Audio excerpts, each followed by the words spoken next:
Well, hello my friends. Okay, I got something cool going on. I was just using a 3/4 ounce flipping jig here, and I was fishing vertical in the weeds, dropping it through the in and looking for that reaction hit, and nothing was happening.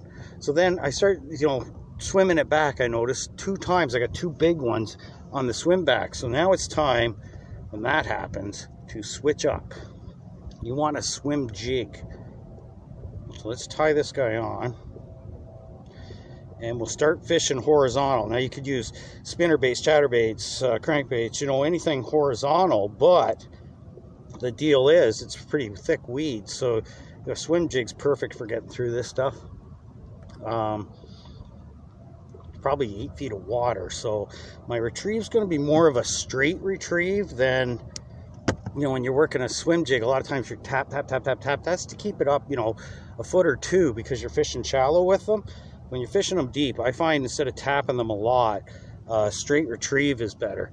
So I like to cut on a swim jig flush with the back of the hook, because you want a trailer on these. What do we got here? That looks like that's a Lake Fork deal.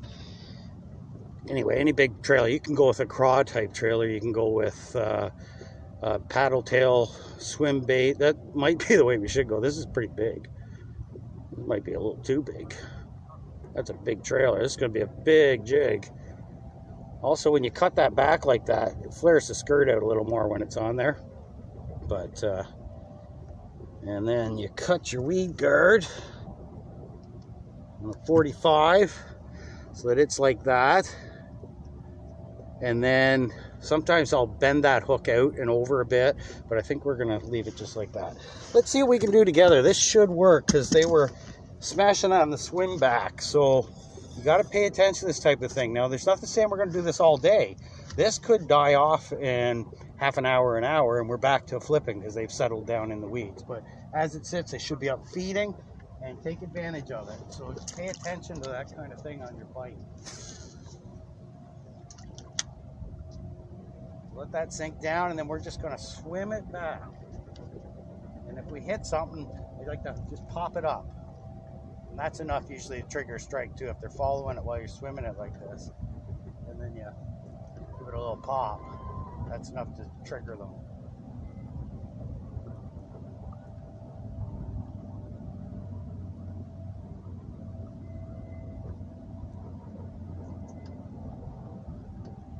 That's when you hit some weeds or something, just pop it up.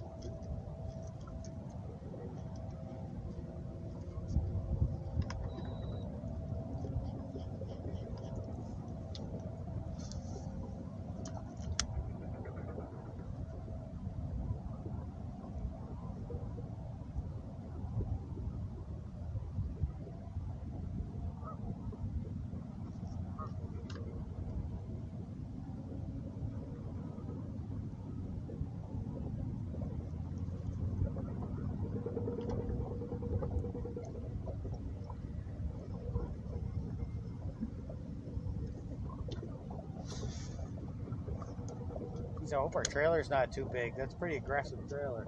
Huge.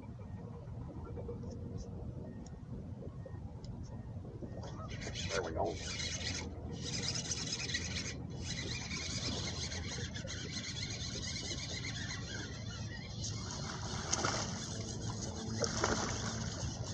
Yep, this is why you pay attention to what's going on. There we go. So we're gonna have a heck of a day out here. I think we figured this out. Now we will pay attention to what's going on though. Here, let me throw them back, because this could change at any time back to vertical, and then during the day that might slow down. We go back to horizontal. Anyway, be observant when you're out there. It makes a big difference in your day. See you. Bye.